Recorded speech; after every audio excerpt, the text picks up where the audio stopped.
The news of an increase in Nigeria's population to 201 million in 2019, as indicated in the United Nations Population Fund's State of World Population 2019 document, seems to have come to many Nigerians without surprise. Perhaps this is due to the closeness of the UNFPA figure with the 198 million population figure projected by the National Population Commission, NPC. Both UNFPA and the Population Commission, everybody depends on the 2006 as the base year, which is the baseline for the projections. The country's population growth has been on the increase from 54.7 million in 1969 to the current figures. In its analysis of the factors responsible for this growth, the national president of the Society of Gynecologists and Obstetricians of Nigeria, Dr. Oluwarotimi Akinola, identifies Nigeria's high fertility rate, which stands at 5.8%, and the low contraceptive prevalence rate of 16% as key factors. A family of four children is large now for most obeying people. That's because you're thinking of school fees. You're thinking of how to train those children.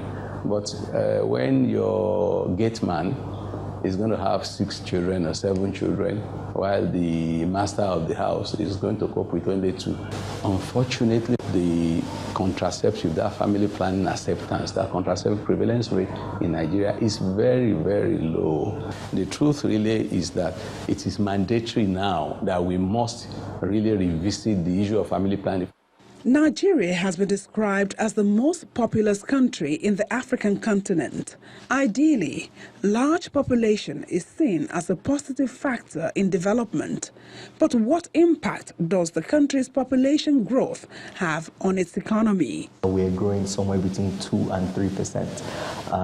If you look at the economy, last year's growth was around 1.6%. Over the last 4 years, since 2014, the economy has basically grown by 0%, right? While poverty is considered one of the fallouts of an imbalance in population and economic growth, the economist paints a more gloomy picture. Because of how unequal the society is, even the little growth that we are getting is going to a small section of the population. And we've seen the sort of social strife and issues that can come about when you have extremely divided populations. And the worry is that that trend is simply just going to continue in Nigeria. It's being projected that Nigeria's population will increase to about 400 million in the next 30 years. While some people believe that a population control policy is undoubtedly needed now owing to the mismatch between economic and population growth, harnessing the huge human capital and economic potentials of over 200 million people in the country is an urgent task for both the government and the people. Yomi Otaigbe reporting for Channels Television News.